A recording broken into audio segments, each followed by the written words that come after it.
tey nag bu ngeen ko gisee tey suñu toogaay bu yànj bi ngeen xam ne dañoo génn def benn doxantu ñëw ba fii Diamniadio dugg ci biir ministère tey nag ñu ngi fi dalal ki nga xam ne mooy monsieur Serge Malou di directeur du financement agricole membre de la cellule des cadres de l'APR di tamit responsable politique Sicap Liberté di tamit membre de l'Observatoire national des investissements bonjour monsieur Malou. bonjour soxna si. alhamdulilah maa ngi si jàmm. ñu ngi ci jàmm bu war a war. alhamdulilah ñu bàyyi la nga nuyoog mbokk internet yi nga xam ñu ngi seetaan rek Le Monde à Dakar jàkkaarloog yow. waa di nuyu internetu Le Monde à Dakar di nuyu aussi kilifa site bi yëpp di nuyu ndaw yi ci liggéey yëpp di nuyu vraiment sénégalais yëpp di mastawu ñëpp aussi ci mbas mi nga xam ne dugg na ci réew mi et aussi mi ngi def ay jéexa yu bari di jaale aussi ñi nga xam ne wàññeeku nañ fi seen mbokk yi donc di wax ne aussi nit ñi nañ leen ñaanal bu baax ñi nga xam ne ñi ngi tëdd aussi hôpital yàlla fëgg seen bopp ñu mën a jóg ci jàmm et puis di lancer message rek nit ñi gën a moytuwaat Covid bi feebar bi gën a taxawaat ci service de santé yi lu ñu wax en terme de voilà quoi en terme de moytu vraiment moytu lépp li nga xam ne war na mën a tax feebar bi wàlle. comme ni nga ko waxee léegi li nga xam ni ci feebar bi mën na wàlle ñu di ko moytu bu baax a baax dañuy dugg ci noonu ñu lay suñu question bu njëkk bi ñu lay laaj Covid bi nga xam ne deuxième vague bi te gars yi ñu ngi ci bu baax a baax mais sénégalais dafa mel ni jëlee wuñ ko au sérieux respecté wuñ ko carrément comme ni ngeen ñu koy diglee nan ngay gisee loolu ak deuxième vague bi nga xam ne sénégalais yi respecté wuñ ko daal gëmuñu ko quoi. bon loolu man ni ma ko xalaatee dama jàpp ne première vague bi ba mu fi ñëwee moo gënoon am impact en termes de sensibilisation que deuxième bi sénégalais yi dañoo xaw a bàyyeeku par rapport ak premier vague bi donc loolu état lim ci war a def rek mooy pour man dafa am ñaari Sénégal ci mbas mi sénégalais yi nga xam ñaari sénégalais yi nga xam ne gëm nañu feebar bi am na te ñu ngi koy moytu am ñoo xam ne ba tey ñu ngi am njàqare rôle état nag mooy daanaka que les mesures yi nga xam ne joxe nañ ko te teg nañ ko ñu respecté ko te je pense que état mi ngi def wàllam ci loolu et puis ñun aussi xeex bi dañ ko war a jël def ko xeexu communautaire maanaam chaque dëkkuwaay nit ñi mën a jëlaat dëgg seeni responsabilité di wax ak nit ñi continuer di wax ak nit ñi ne leen feebar bi am na te feebar bi aussi mi ngi yàq lu bari daal ci dëkkuwaay yi. feebar bi mi ngi yàq lu bari ci dëkkuwaay bi comme ni nga ko waxee léegi gis nañ ni que ni première vague bi moo gënoon a am sensibilisation loolu côté boobu fan la fayiree ci côté gouvernement bi la wala sénégalais ñoo nanguwul comme ni nga ko waxee dafa mel ni ñaari Sénégal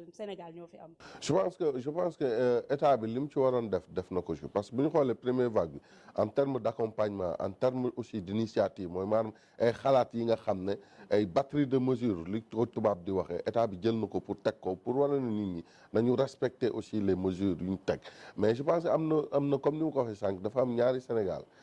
yoo xam ne dañoo gëm ne feebar am na di ko moytu am na ñoo xam ne nag aussi moytu wuñ ko te gëmuñu ko te état bi aussi pour man xeex bi dafa war a gën a nekk xeex communautaire maanaam dëkkuwaay yi seen bopp mooy ci communes yi mooy ci village yi ci communauté rurale yi ñoom ñoo war a jël en main citoyens yi xeex bi bu baax a baax xam ne ku fi feebar tey wala balaa état di ko yëg yow yaa ciy gën a am njàkkare donc man loolu laa gis beneen bi aussi état bi war a aussi en dehors carotte bi mu joxe mu génnee aussi ay daan yu baax parce que aussi ki nga xam ne tey moytuwul feebar bi di continuer aussi di wàll ñi nga xam ne ñu ngi koy moytu je pense que loolu c'est pas sérieux te loolu baaxul. léegi gisoo ni kon dañoo war a teg yeneen anam yeneen mesures yoo xam ne comme que bii nit yi bu baax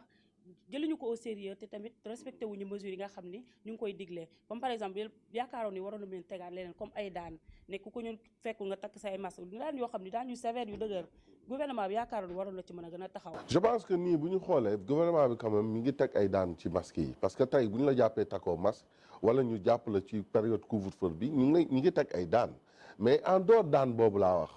dinañu war a tey xeex bi nga xam ne état mu ngi koy xeex au sommet nañ ko wàccee au niveau de la base c'est-à-dire que ci kër yi déjà ñu commencé ko commencé ko ci communes yi ñu commencé xeex bi parce que première vague bi boo gisee mu amoon succès dañu gis chaque ay communes et chaque département wala les responsables politiques wala les dignitaires yi fa nekk ñu booloo toog waxtaan xeex mais xeex boobu ce sursaut national boobu jóg boobu bi amoon ci première vague bi moo amatul ci deuxième vague bi. waaye dugg googu ci fan nga ko gis ci gouvernement bi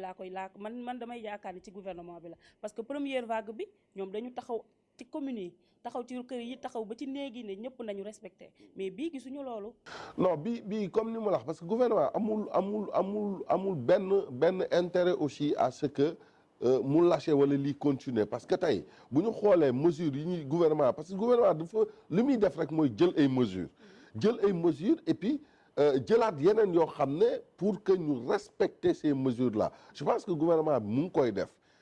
wax dëgg yàlla mais aussi ki nga xam ne moo nekk ci këram wala ay père de famille wala ay mère de famille ñoom ñoo war a chaque citoyen yow yaa war a nekk sa propre chef sa bopp c'est-à-dire que yow yaa mën a gëm ne feebar bi am na te feebar bi njàqare mi ngi lëmbe àddina bi man maa war a moytu lool je pense que conscience citoyenne boobu la war a nit ñi war a am parce que état mënul dugg kër par kër pour wax nit ñi naka la ñu war a def état li mu mën mooy dans le cadre de la communication de la sensibilisation te je pense que tey état li mu ci waroon def yëpp def na ci mais nag comme ni ma wax ak yow man jàpp naa ne fi mu toll nii li ñu war a dem mooy des mesures coercitives c'est-à-dire des mesures de répression c'est-à-dire que tey ku ñu gisati nga takkoo masque wala ku ñu gisati en période de couvre-feu respecté woo les directives wax dëgg yàlla yoon daan yu metti ñu gis ne yow yaa nekk directeur des financements de l'agriculture donc financement bi nga xam ne ñu dénk nañu la ko fan la toll ak naka la nga koy gérer ak population bi nga xam ne ñu ngi lay topp dégg. xam nga agriculture dafa doon loo xam ne lu doy waar la dafa doon ay secteur boo xam ne mi ngi participer à hauteur de 17% dans la croissance secteur la boo xam ne tey bu ndërmeeduloon Sénégal croissance nu ñu ko waxee croissance Sénégal nërmeelu tey boo xoolee le budget bi ñuy def le budget programmatique chaque année li ñuy programmer budget bi agriculture bu ci deful ay jéego daanaka Sénégal du am xaalis donc agriculture boobu tey nu dénk la lu mel ni financement partenariat agricole je pense que njukkal ak confiance mënul gën a rëy loolu ci man bu mu président nommé. confiance boobu mënul gën a rëy mais est-ce que tamit confiance boobu noonu bi ngi taxaw ñu ba tax ñu dénk la loolu yaa ngi ci taxaw ba dëkk ci jëfee ba sénégalais yi nga xam ni tamit ñoom ñooy sénégalais lambda yi nga xam ni bëgg nañu xam tamit financement yooyu loolu ndax agriculteurs yi ñoom ñu ngi ciy gis seen bopp bu baax. tey boo xoolee agriculture boo xoolee le développement du secteur agricole rek nga xam ne je parle sous le contrôle du ministre de l'agriculture de l'équipement rural le professeur Moussa Baldé tey agriculture fi ñu ko jëlee ak fi mu yegg tey nga xam ne liñ ci dugal ak liñ ci liggéey du ma ne man ak samay naataangoo yëpp directeur ministre sous le chapelle justement du ministre de l'agriculture de l'équipement rural tey boo xoolee au niveau filière par filière parce que agriculture dañuy yor 17 filières yëpp laa lay wax ba ñuy ñëw fii avant 2012 la production du riz ceeb bi ñu ngi ci tolloon 400 000 tonnes tey ñu ngi ci 1 400 000 tonnes ça veut dire ce que ça veut dire qu'il y a beaucoup d'efforts qui ont été consentis par le chef de l'État dans le secteur agricole parce que tey résultat yi rek joxe na ko benn laa la ceeb bu ma ñëwee ci gerte bi en 2012 ñi ngi woon ci 400 000 tonnes tey ñu ngi ci 1 400 000 tonnes astafurlah waaw 1 800 000 tonnes autant pour moi ci ceeb bi ñu ngi ci woon 296 000 tonnes tey ñu ngi ci 1 400 000 tonnes tey boo xoolee le Sénégal est autosuffisant en oignons et en pommes de terre sur toutes les spéculations année par année ba ñi may tollee nii le capital semencier mooy maanaam jiw bi nga xam ne moom lañ doon def ci gerte bi en 2012 jiw bi mi ngi woon ci 6 000 tonnes tey ñu ngi ci 75 000 tonnes ci jiw ça veut dire que tey bu ma lay wax chiffre par chiffre bari na ñu may wax ne sama communication certes da ngay wax ay chiffres rek chiffres yooyu fan la. chiffres yooyu ñun dañoo soxla sax di ko xam di ko xam pour sénégalais lambda yi nga xam ñuy jàkkaarloo ñu di ci mën a sukkandiku. man sama débat dafay en fait débat ak man looloo tax mu metti wala waxtaan ak man looloo tax aussi mu metti ba pare neex. li tax muy neex mooy dama lay jox ay chiffres jox la référence yi parce que référence yi mooy les bulletins d'analyse bu ANSD tey bu dee ANSD li muy génnee en termes de statistiques sénégalais yi wala ñi nga xam ne ñu ngi koy déglu mu leen di sonal comme xujja gi kon nañu xam ne kon Sénégal sérieux du état bu sérieux au contraire donc résultat yi nga xam ne agriculture def na ko année par année moo tax tey le Sénégal est autosuffisant sur beaucoup de spéculation donc moo tax tey li nga dégg engouement bi nga dégg ci gerte bi nii c'est parce que nous l'avons valorisé en réalité tey gerte bi demoon na ci 2012 avant président Macky Sall di ñëw au pouvoir ki fi nekkoon président demoon na ba ne baykat yi nañu bàyyi bay gerte dem bayu tabanaan yi parce que amuñu woon solution ci gerte bi da nga daan dégg ay bons impayés mooy maanaam baykat yi di récolter ba noppi jël seeni production jox ko état jox leen bon boobu après duñ leen ko fay ñuy yuuxu baykat yi di yuuxu léegi de plus en plus bons impayés yëpp la ñu supprimer da nga daan dégg aussi ñu yeewu ne gerte qualité gerte bi ñu leen jox baaxul tey nous avons travaillé sur des semences certifiées beaucoup plus sur des semences certifiées gis nga yooyu yëpp moo tax tey liggéey bi nga xam ne def na ba pare aussi dimbali baykat yi. foofu laa bëggoon ñu foofu daw bëggoon naa ñu ñëw foofu. tey boo xoolee moi je gère au niveau du secteur je gère le fonds Cowéchien nii may wax ak yow nii j'ai accompagné plus de 350 femmes de petits projets agricoles qui ont un impact réel moo tax tey bu ñu waxee les 500 000 emplois du président Macky Sall mais loolu dépassé nañ ko de très loin que dans le secteur agricole parce que boo jëlee 350 groupements yoo xam ne ay 100 personnes lañ boo leen calculé woon tey rek yaa ngi ci 30 000 personnes donc tey loolu la ñu apporté au niveau du secteur agricole voilà. léegi dañuy ñëw que li ngeen apporté ci produit agricole bi dañuy jóg ñu def ko càmbar ko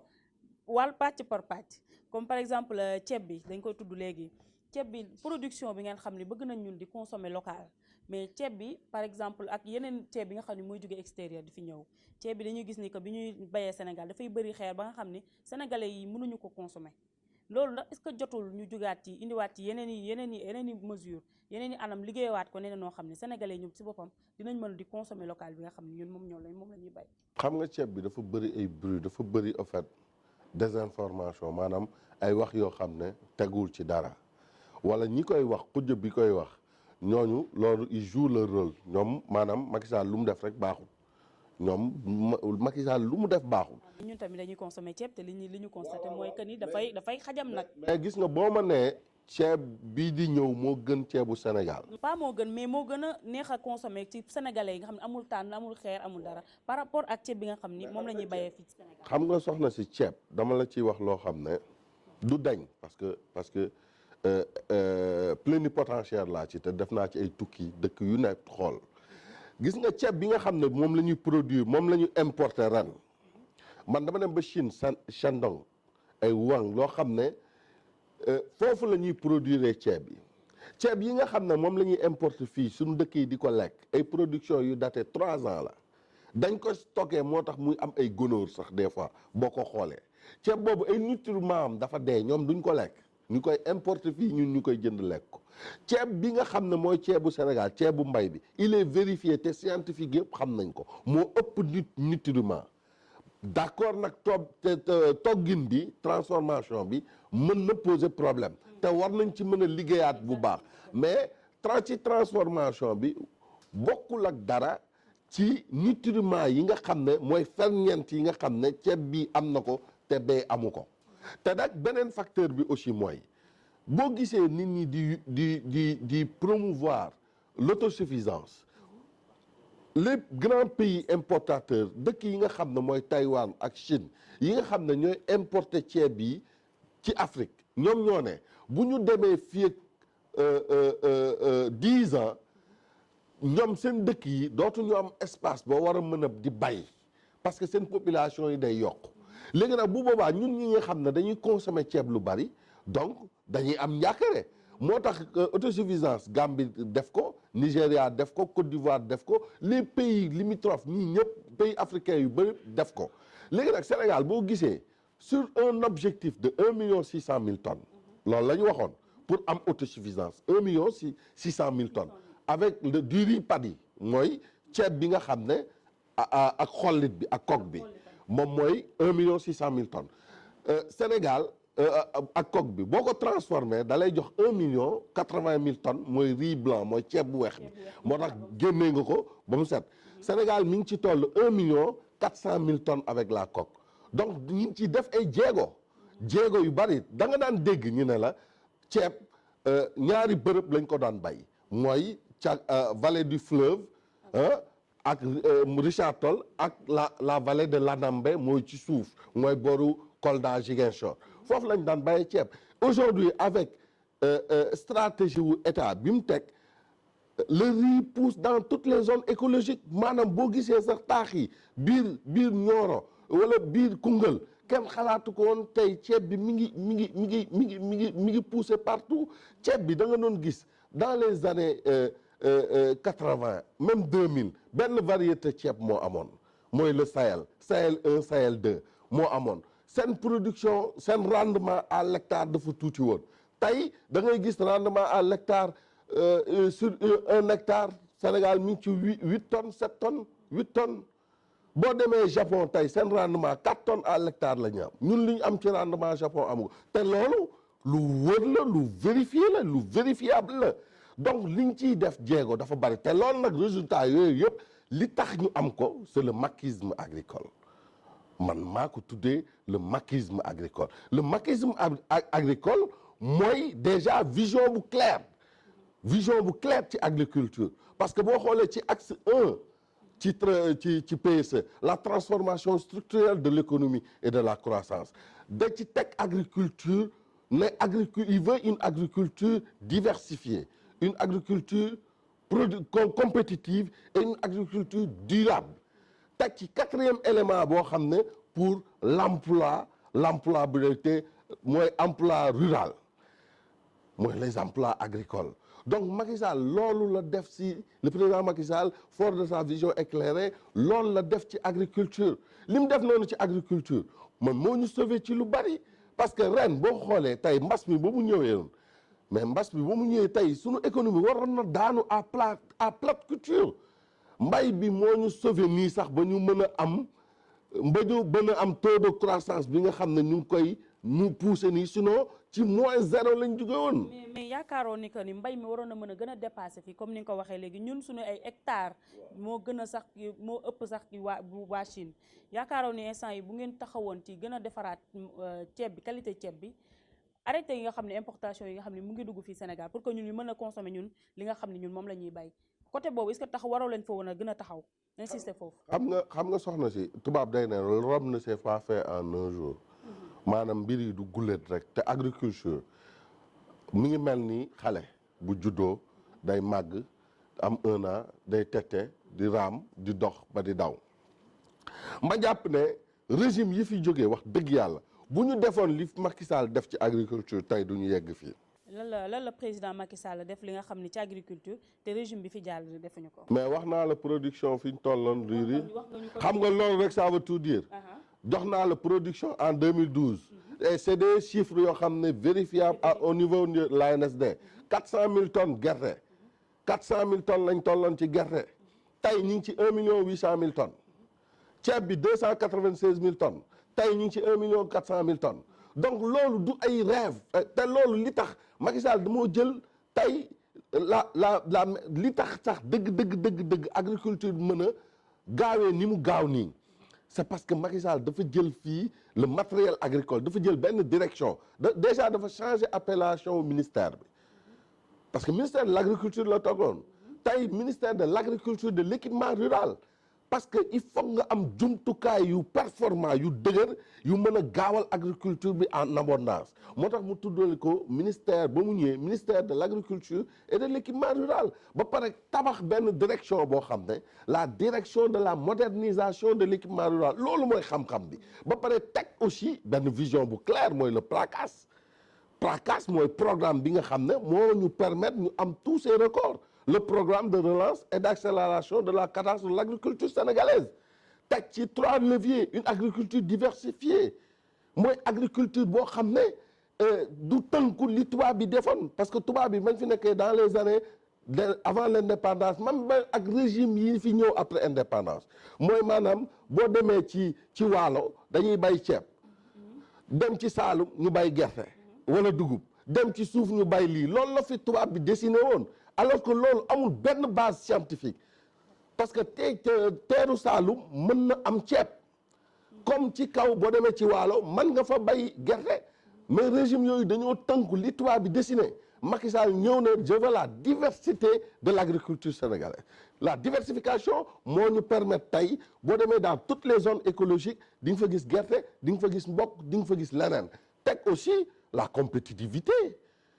compétitivité mooy lan mooy agriculture bi nga xam ne tey bu meññee dana mën a rivaliser ak yeneen produits moo tax tey ngay gis tey man dem naa benn foire Cesenati Italie mais bañ ma wanee benn xaal boo xam ne xaal bi 5 kilos lay def xaw ma 4 kilos ñu ne ma xaal bi Tivaouane la jóge dama tiit ça veut dire ce que ça veut dire xam nga beneen bi aussi mooy la durabilité de l'agriculture agriculture mooy par exemple soble bi nga xam ne maa ngi leen ne autosuffisant nañ mais nous n'arrivons toujours pas sur toute l'année conserver oignon bi ba nga xam ne oignon bi ñuy importer dañ koy mën a arrêter te loolu ñu ngi ciy liggéey boobu lañ bëgg a xam fu mu toll parce que pomme de terre da nga koy jënd léegi sac pomme de terre même pas 6 jours 7 jours 8 jours 15 jours nga gis sa pomme de terre bi di commencer di yàqu loolu moo tax tamit nag sénégalais yi mënuñu consommer carrément local dañuy préférer dem di jënd yi nga xam ne dañ ko importer parce que yooyu au moins di nga ko mën a conserver lu jege sax weer. loolu ñu ngi ciy liggéey xam nga soxna si importation aussi il faut que ñu bañ a def amalgame c'est-à-dire que du toujours li ngay jébbaane rek boo jébbaane rek baaxul parce que le Sénégal aussi est co-signataire Sénégal dafa signer ay ratifier certain nombre de conventions même dans le cadre CEDEAO libre échange dañuy demalante di dikkante loolu moom c'est la base loolu c'est tout à fait normal mais tam booy dem di ñëw même di yóbbu di libre échange dina am loo principe boo xam ne il faut nga am sécurité alimentaire mooy li ngay dundee au moins nga am ko parce que loolu mooy dëkk bi comme mbas mi ñëwoon tey ñu def fermeture des frontières dëkk bi bu amul lu muy dundee day daanu nit ñi boobaa dañuy dee ci xiif te loolu aussi li may nangu la mooy y a aussi des efforts à faire du ma ne nag lépp gongo mais dama ne Rome ne s'est pas fait en 1 jour mooy maanaam dama jàpp ne régime bi fi jóge woon bu doon def nañ fi li fi président Macky Sall def ci ceeb bi ak ci agriculture kon du ñu toll fii tey man nag may avocat wu secteur agricole bi donc te les chiffres sont là pour l'attester chiffres yi ñi ngi fii pour l'attester tey da nga doon gis régime bi passé dañu defoon nañ un vaste programme sur les 500 tracteurs ay baykat di lëkkaloo ak ay nu ñu koy xatee ak ay yenn fournisseurs di jël tracteurs yi di ko génnee dans la sous-région di ko jaay état subventionné leen engrais beeg jiw bi ñu génn sous-région bi jaay bon yi mais loolu lañ fi fekk ak ay jiw yu bon mais tey nee naa la déggoo campagne bi jeex na nii ñu ngi ci campagne de commercialisation déggoo benn baykat di yuuxu ne desal nañ ko xaalis amul bon impayé moom à la Bourdi Macky Sall réglé na ay bon impayé réglé na situation bu réglé mais tamit comme niñ koy waxee ñu ngi wax booba léegi baykat yi est-ce que baykat yi tamit ñoom ñu ngi sentir seen bopp ci li nga xam ni mooy mbay mi ci Sénégal ñoom ñooy bay ceeb ñooy bay pomme de terre soble ñi li nga xam ni ñooy baykat yi dëggantaan ndax ñoom ñu ngi ciy gis seen bopp bu baax. weesu gis seen bopp dama lay wax daaw le rapport de l'ANSD xam nga la wax. ñu 111 milliards. merci beaucoup mooy 111 milliards dugg na ci gafa baykat bi loolu. du ay wax 111 milliards xam nga nan lañ ko nattee c'est la douane moo ko natt mooy baykat bi nga xam ne moo produire gerteem ba pare jaay ko bu ko jaayee chinois bi boobu nag chinois bi da koy def ci conteneur pour exporter ko bu koy exporter douane moo koy chiffrer 111 milliards dugg na ci gafa baykat kon loolu mooy wane ne wax dëgg yàlla baykat buñ doon wax daaw wala ay années yi passé le pauvre paysan maanaam baykat bu ndóol bi tey baykat ndóolul tey mën nañ ko wax ne baykat ndóolul parce que tey ce qu'on voit c'est l'entrepreneuriat rural tey baykat da nga gis baykat bu lay dawal benn tracteur boo xam ne minimum gàtt ba gàtt 35 millions lay jar. mais est-ce que tamit 111 milliards yooyu féetewul ci benn boor parce que am na ci yenn baykat yoo xam ne boo leen gisee da nga leen di yéen a sarax léegi 111 milliards yooyu noonu ñan ngeen ko doon ciblé ba ko xam ne ñoom ñoo ci mën a. 111 milliards yi soxna si yoonu état nekku ci. 111 milliards du état moo leen ko jox. 111 milliards yi mooy maanaam baykat bi moo produire ba noppi jaay ko moom boppam ki mu ko jaay kooku dem di ko exporter moom la ñu recensé yoonu état nekku ci. donc ça veut dire que fii mënuñu wax ne baykat yi tey baykat bi nga xamoon 10 ans ci ginnaaw ak tey benn la nañu changé loolu de. changé nañu so donne bi dafa changé complètement nee naa la baykat yi léegi boo leen gisee ay baykat yu bari bokk mënuma wax majorité bi mais Sénégal nu muy considéré baykat yaa ko Sénégal la amul benn dëkk Europe boo xam ne les baykat dañ leen di les agriculteurs dañ leen di subventionné engrais bi semence bi dañ leen di subventionné le matériel agricole xoolal loolu Macky Sall ku njëkk def te les gens n'en parlent pas il faut que Sénégal aussi ñi ñeme wax dëgg fii benn xujjo bi opposition bi benn opposition la ñu am mooy Macky Marème Faye Sall gaz pétrole ñoom loolu leen intéressé. mais ku nekk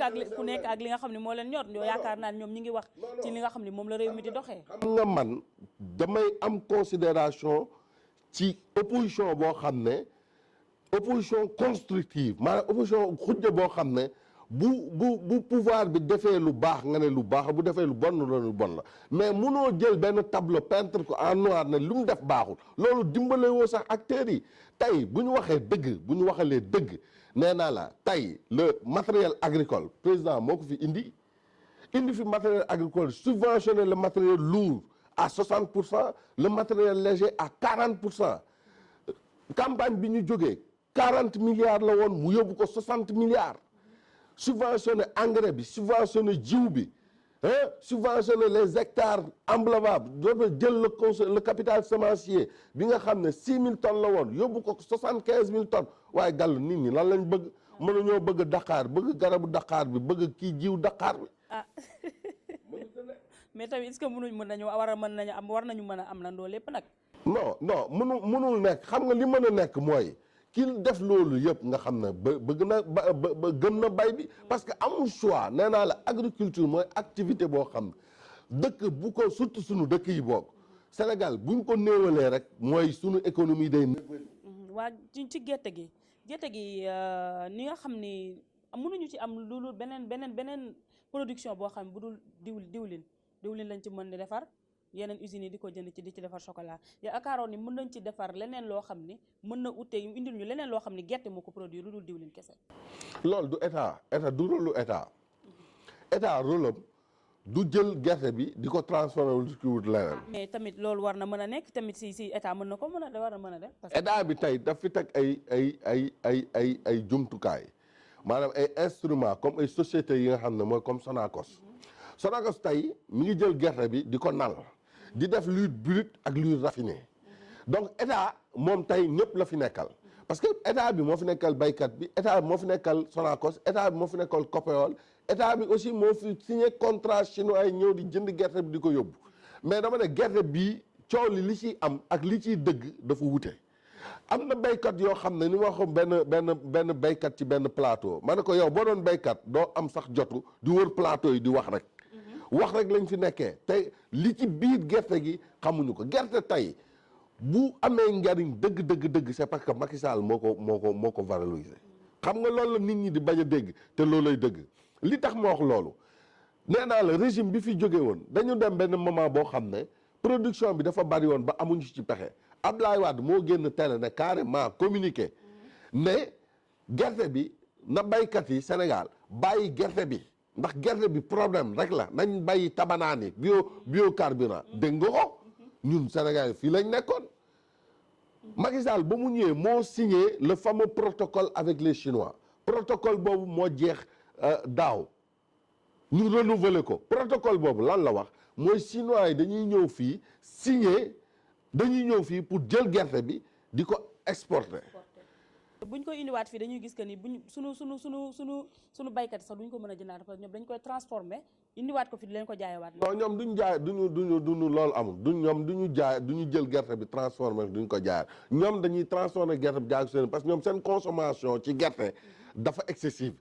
te gis nga nit ñi bari na ñuy kañ di sikkal chinois yi te ñoom ñoo sikk si ñaari sikkaluñu de chinois yi dañoo ñëw dimbale baykatu sénégalais déglu ma bu baax rek dañu ñëw dimbale parce que gis nga gerte bi ñeenti ñii dañ ci war a nekk benn pàcc production bi dafa war a nekk pour consommation nationale interne mooy maanaam nga génn fii bëgg a gerte caaf lekk ko wala mbaxal wala tiga dege loolu benn pàcc production ñaareelu pàcc production bi mooy gerte bi nga xam ne dañ koy nal ci usines yi Copéol wala Sonacos di ko nal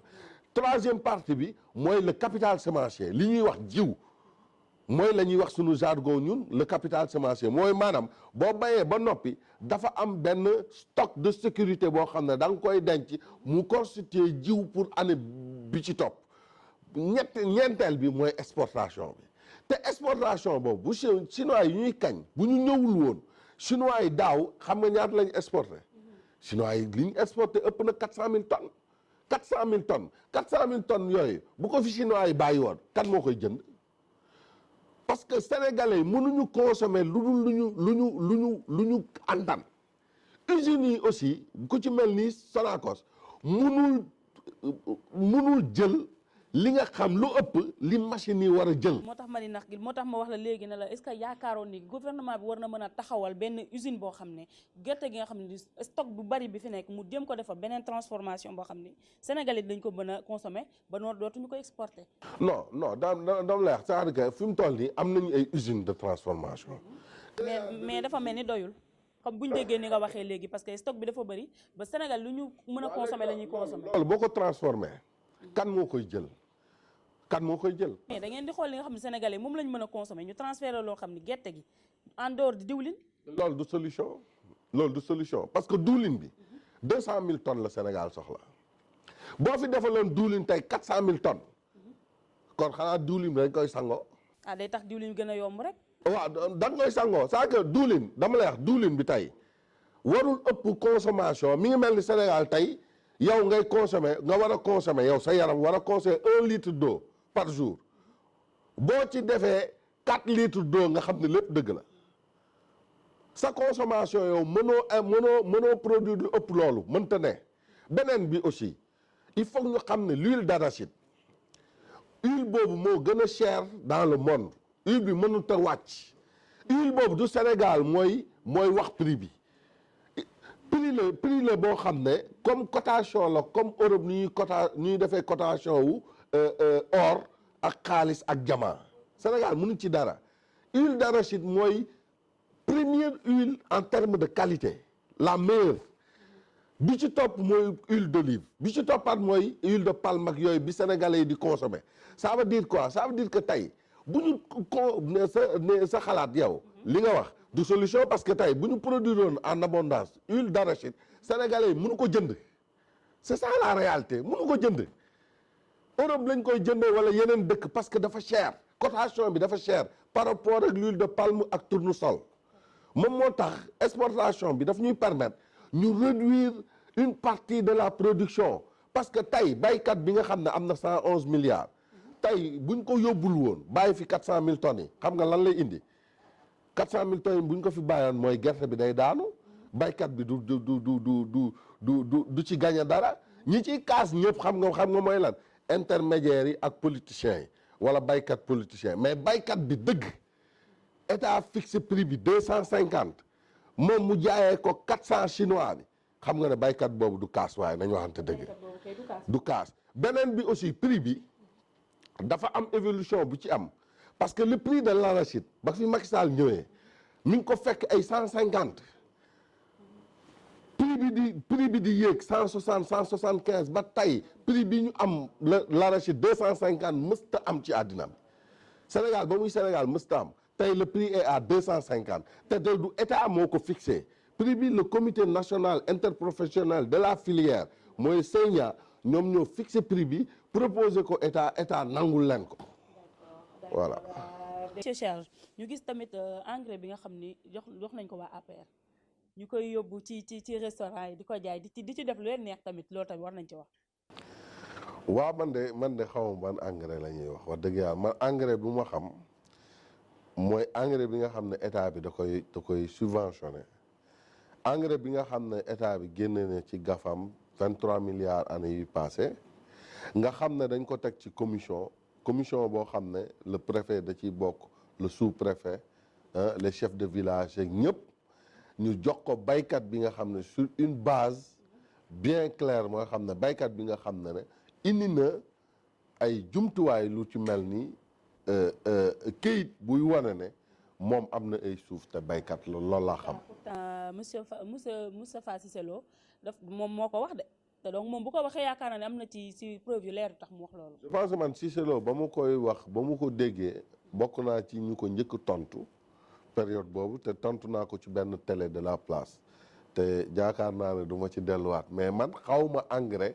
bu ñuy jël di ko jaay ci ay hôtel parce que benn bi engrais bi duñ ko jaay engrais mënoo ko jaay parce que opérateur bi nga xam ne moom la ñu agréé dañu koy jox liste nit yi nga xam ne par exemple ñu ne Ousmane Diop yow 500 personnes yi nga war a jox ci cotation bi engrais te zone bii nga war a fournir donc moom bu jëlee loolu jaay ko wala def ko la yoon mën nañ ko topp déjà ren rek supprimer nañu ci liste opérateurs yi 15 agrès plus de 15 agréments yoo xam ne ministre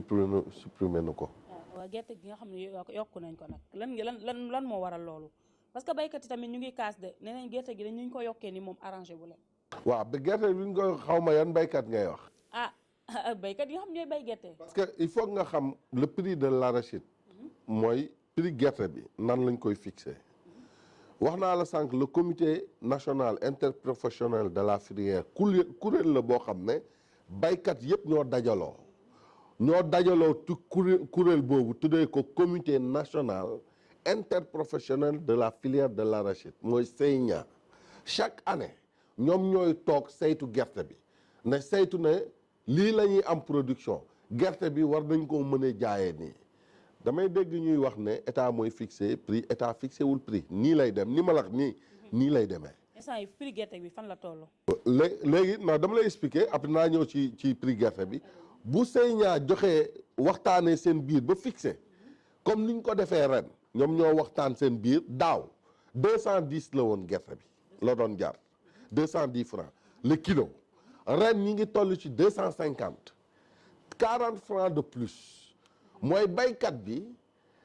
bu bayee muy noor muy nawet ba noppi war naa mën a jaay gerteem kilo bi 250 francs ñu ne ma loolu baaxul te daaw mu ko doon jaay 210 francs kon kii waxalul baykat bi kañ li ngay ut boo góobee ba noppi la ngay ut mooy bénéfice ngay ut léegi prix bi nu mu gën a yokkee kan lay arrangé du baykat bi kii di jaay moo tax prix bi nekk 250 bu ñu ko proposé état du Sénégal le président Macky Sall en conseil des ministres mu nangul leen ko léegi bañ ko nangulee ba pare loolu mooy lan loolu mooy un prix plancher mooy tey prix boobu mënuñu ko wàcc booy jënd gerte fi mu toll nii prix boobu ci kaw rek la mën a dem mënut a dem ci suuf loolu njëriñu baykat bi la te prix boobu mësul woon am régime yi fi jógee ay gerte 150 la doon jar Macky Sall wax dëgg yàlla nañ ko gërëm sant ko mooy Lionel Messi agriculture Sénégal li mu def kenn defu ko ci. engrais bi gars yi di foowee daal wax leen tamit ñu bàyyi ko te xam ni sénégalais yaa ngi ciy kaas tamit. sénégalais yaa ngi ciy kaas mais tamit ba tey ci wàllum gerte gi dañoo gis ne que baykat yi lu bëree bëri nawet rek la ñuy kontaan bu dul nawet noor duñu seen njaay mi du dox. wala boog seen mbay mi du avancé comme ni ñu ko doon bëggee jarul soxlawul tamit ngeen taxawal benn plan boo xam ne noor ak nawet baykat yi dañuy am ndox di bay comme ba doo xam dootuñu sentir nga xam ne nawet amul. dëgg la Sénégal li olof Ndiaye li tubaab di wax la saison est contre saison les produits de saison contre saison mooy hivernage contre saison mooy en période en dehors de l'hivernage moom la Olof Njaay di wax noor ak nawet c'est vrai que Sénégal mi ngi bay noor ak nawet te bu ma comprendre sa sensu question bi mooy maanaam bu taw bi tawul est-ce que duñu am ñaxare est-ce que Sénégal tey waruñu dépasser di xaar taw rek pour ñu mën a bay te loolu nag dama la ci rejoindre parce que nee naa la sànq sama njëlbeen wax dëgg yàlla wax moom boo yëg sa làmmiñ di wax rek na nga wax sa aqulaay taala te booy wax aussi en tant que technicien da ngay honnête ak sa raisonnement donc foofu noonu Sénégal sooxe na fa mooy maanaam tey ren cumulu taw yi ñu am maanaam taw yi ñu am ci région yi cumul yi ñu am au sud buñ ko boolee gëj nañ ko am depuis 1960 cumulu taw yi ñu am Dakar nii taw bu metti bi taw Dakar gëj na fi am depuis 1975 mooy ne taw bi mu taw ni moo tax sax record ñu battre ay record ay contre record moo tax nawet bi baax buñ ko amul woon fu ñu jëm dañuy am njàkkare te loolu lu koy saafara mooy ñu am système d'irrigation yu fort mooy nawet ak noor ak yëpp ñu mën ko bay mooy agriculture en abondance et de précision loolu nag Sénégal mi ngi ciy dem de plus en plus mais loolu day nécessité dafay soxla ay investissement yu am doole te Sénégal wax dëgg yàlla tollaguñu foofu waaye xam nañ ko te ñu ngi ciy liggéey bu baax a baax voilà ñu ngi ciy liggéey waaw. kon baax na comme que yéen a ngi ciy liggéey bu baax. ñu ngi ciy liggéey ñuy xaar ci gouvernement bi di xaar ci yéen ñi nga xam ne yéen la ñu dénk réew mi dénk leen mbay mi comme ñu jël benn exemple ci yow loolu ñu ngi koy xaar ci yéen bu baax a baax nga xam ne dañuy toll foo xam ne bu dul nawet sax dañuy mën di bay. dëgg la am ndox bu baax a baax léegi ñuy dugg ci troisième mandat bi nga xam ne président bëgg na ci xam daal yéen waa APR naka leen nga xam ngeen ci taxawee loolu leen ko gisee. lan troisième mandat bi nga xam ni sénégalais yi ñu ngi ñaaw njort que ni dina am wala du am. waaw man nag dama bokk ci ñi nga xam ne ndaw président la may responsable nag sama diggante président kenn doxu ci madame Mek nekk aussi militant bu discipliné maanaam règle yi ak loi wu parti bi dama ciy tënku président moom ci boppam moo ne lii nga xam ne ñi ko soxal jubluwuñ ci dara lu lëndëmal xelu sénégalais yi mooy question troisième mandat bu ci kenn wax donc man ci loolu laay tënku waxu troisième mandat du ma xamal lan mooy sama soxal lan moo ma soxal man fi mu toll ni mbay bi nga xam ne dénk nañ ma financement partenariat agricole bi ma wax ci fësal président li mu def ci agriculture ba ñëpp xam ne mais tamit responsable politique nga APR. waaw mënuñu la bañ a laaj troisième mandat bi nga xam ni tamit ñu ngi koy ñëwaam jot. Sénégalais di ko wax. nga ni doo ci wax il faut nga wax ci tuuti loo xam ne sénégalais tamit dañ mën a comprendre à travers loolu. waa léegi sénégalais man léegi sénégalais yi ñoom li ñu bëgg a dégg laa leen war a wax. waxee ni da nga jege président de la république. waaw bokkul seen diggante. waaw donc wax ñu ci loo xam ne tamit war na mën a. non troisième mandat man xaw ma troisième mandat. man deuxième mandat laa xam foofu laa yem. waaw. kon troisième mandat kon. deuxième mandat laa xam xaw ma troisième mandat. kon baax na léegi ñu gis tamit ci ñu ñëw ci defaat tuuti retour rek ci Covid bi. waaw. dañu gis ni président de la république ñun dañuy xaar tout le temps que waa extérieur di def seen i ay dogal ñoom bu ñu dogalee dara seen dëkk ñun sénégalais dañuy toog di xaar ne kon ñun ñoo ciy toog pourquoi pas yéen waa APR yi nga xam ne yéen a fi nekk yéen ñoo leen wóolu dénk leen suñu réew ngeen di jël seen ay propre décision yoo xam ni yéen a koy teg ci sénégalais. waaw yow di xaar. yow politique ngay wax wala état ngay wax. genre je parle de l'état. waaw bu dee état ngay wax état du APR état du Benno Bokk Yaakaar état du loolu état c'est vrai que am na aspect politique mooy maanaam le levier politique de socle mooy Benno Bokk Yaakaar mais y a des techniciens qui ont travaillé sur ça c'est que mbas bi dañ ko jël au sérieux c'est pas pour rien première vague bi moom fi ñëw le Sénégal a été félicité le 2 boobu ñun ñu ngi fekk salon de l'agriculture à Paris boobu président mi ngi def conseil présidentiel sur la Covid conseil présidentiel boobu ñu toog ay boole ci ay experts yi nga xam ne seen xel màcc na ci feebar bi ñu génnee ci nag les mesures yi ñu wax ni dañu xaar tubaab bi génne ko loolu dama bari nag nit ñi ñu koy sore mais xam nga sénégalais yi ñoom dafa bari yoo xam ne wax dëgg yàlla wax rek la ñuy def ak kujje boo xam ne wax dëgg yàlla ñooñu dañu war a bàyyi politique. Sénégalais pas nga baal mais Sénégalais yi ñu bokk di wujjee Sénégalais lu mu wax rek c'est parce que loolu la daf ko yàgg di gis daf ko ba Covid. non xam nga loolu par exemple damay dox ba waxee benn réew France bu ne dañuy couvre fa ñun ñu couvre fa. waaw déconfiné ñu ko déconfiné. non loolu perception la rek. loolu yaakaar la maanaam gis-gis la rek mais loolu du réalité. te loolu boo gisee ñu koy tekki comme ni nga ko waxee kujje bi moo koy def opposition bi. c'est-à-dire que opposition ñoom lépp lu ñu def pour mën a lëndëmal mbir yi dinañ ko def mais dafa bokk ci charte yi tey boo gisee dëkk yëpp ñu def confinement dëkk yëpp moom couvre-feu feebar bi ba mu ñëwee les experts yi nga xam ñoo nekk OMS mooy organisation mondiale de la santé ñoom ñoo ci réfléchir def ay indication ne feebar bi indication yii moo ko mën a rey moo ko mën a sax daaneel ba tax ne mu boo ko mën a fexe ba mu génn fi indication yooyu nag dëkk bu nekk da nga koy adapté par rapport ak yow sa dundin wala sa doxalin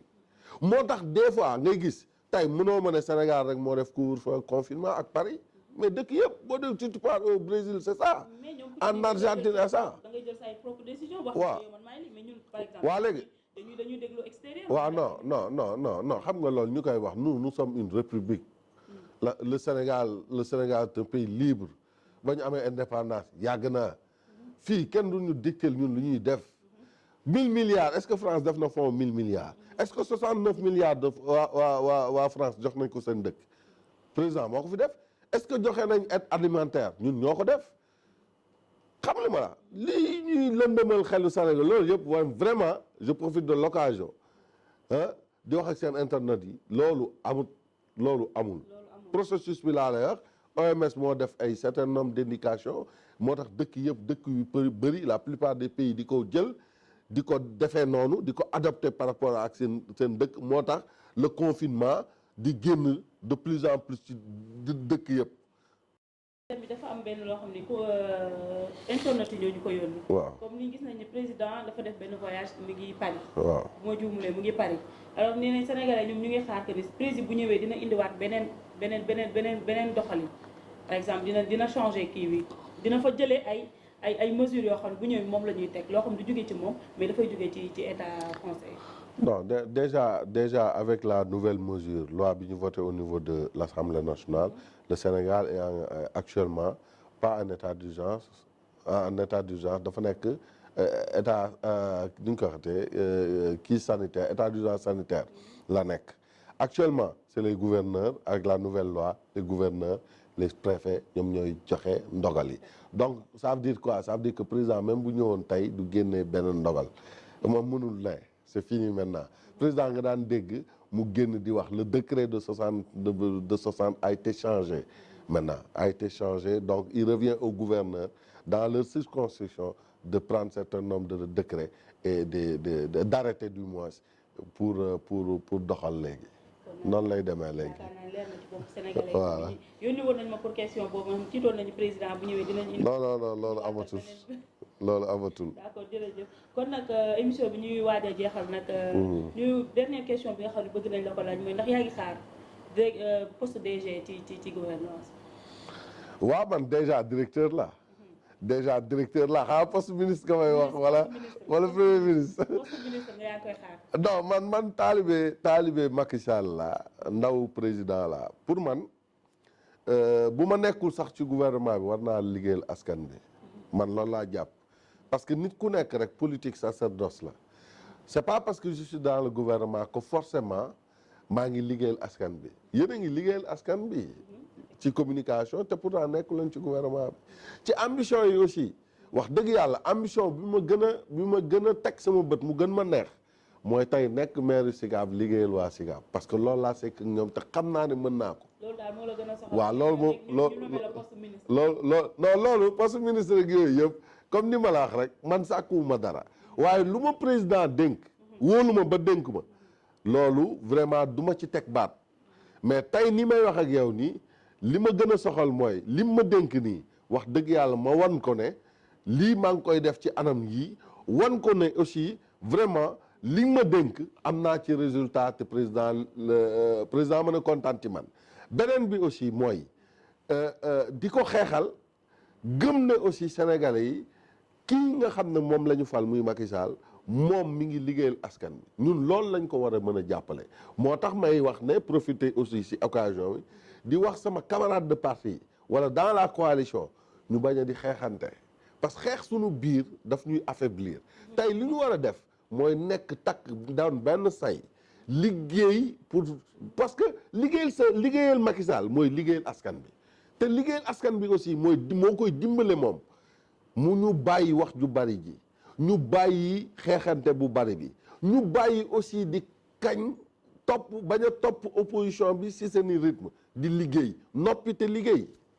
waaw loolu mooy suma dernier. léegi lan nga xam ni moom ngay tàggatoo mbokk internet yi lan bëggoon ñu laaj la ko te laajuñu la ko. Bon, je pense qu'on a fait le parcours de toutes les questions. fi may terminer rek wax ci ñaar ñi mooy baykat yi nga xam ne pratiquement sama liggéey toujours mooy nekk ci côté baykat yi di leen rassurer di leen wax ne ñun amuñu ñu dul yéen te yéen a tax ñu toog fi donc loolu la ñu président sant lépp lu ñu mënti def pour accompagner leen muy baykat yi dinañ ko def lépp lu ñu mën aussi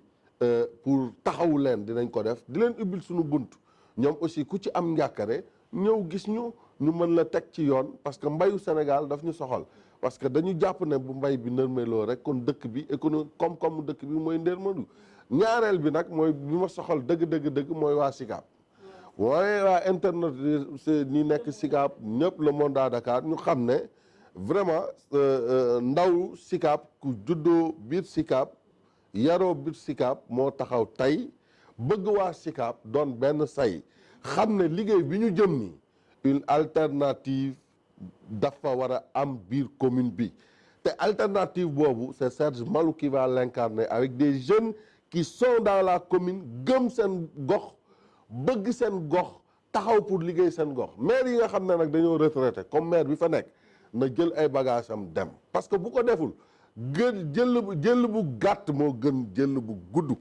sama papa la sama xarit la mais loolu laa koy conseillé et en plus de ça mooy profité aussi di wax seen internet surtout ñu nekk SICAP Mbicoo Mballo bi muy def nii parce que bëgg naa dem mais mi ngi xalaat aussi adjoint am war ko mën a remplacer mairie bi du donn ma koy profité di wax mairie bi du donn kooku noonu di adjoint am mu bëgg ko jox mairie bi ndax xam ne mairie bi ñu ko bëggee da ngay liggéey ci terrain bi voilà voilà loolu la rek. lan ngay wax ci le monde à Dakar bi nga xam ne mooy site bi nga xam ne bàyyiwul dara dafay dugg ci actualité yëpp dugg ci politique ci showbiz beeg fépp lan ngay waxal le monde à Dakar. donc le monde à Dakar dama seetlu de plus en plus sax ba ma ko découvrir yàggul mais dama ci gis ay innovation dama gis li ma jaaxal mooy site la boo xam ne ay ndaw déjà ñoo ko porté te man dama gëm ne ndaw mooy tabax dëkk benn ñaareel bi ma gis ne ay technicien lañ ay matériel yu doy waar ngeen am de précision parce que même photo yeeg image yi sax bu ma gisee damay xam ne xarala bii wax dëgg yàlla bariwul ña ko fi am xaw ma nag lan mooy secret bi ci ginnaaw mais dispositif bi daal wax dëgg yàlla guerre médiatique bu metti la. non guerre médiatique bu metti. voilà parce que suñu DG tamit bàyyiwul dara de. dëgg la munoo taxawal site internet ba pare te doo joxe disposition yi nga xam ne gis nga li fi tax. doy na waar ñu ngi ci terrain bi di xeexal suñu bopp di concurrencer ak ñëpp tamit te ëpp lu ñu wuñ matériel yi. en tout cas le monde de Dakar daal mi ngi ñëw espace bi dal kaw gars yi parce que li ma gis nii du caaxaan. du caaxaan di leen ñaanal nag di leen ñaanal bu baax xam nañ ñun ñëpp aussi dinañ ci jàpp parce que bu ñu xoolee ba ma xoolee seen historique ba léegi doo leen wax lu ñaaw doo leen def lu ñaaw doo leen reprendre sax lu ñaaw te yéen ci dans la précision te média loolu la war a nekk précision ba pare di génnee ay information de taille yéen a ngi foofu donc di leen encourager bu baax te di espérer ne ci li nga xam ne mooy espace médiatique bi di ngeen fi jël seen place parce que man matériel yi moom wax dëgg yàlla kañu ma kenn nag waaye dëgg rek laay wax waaye li ma fi gis moom gisuma ko. Wasalaam.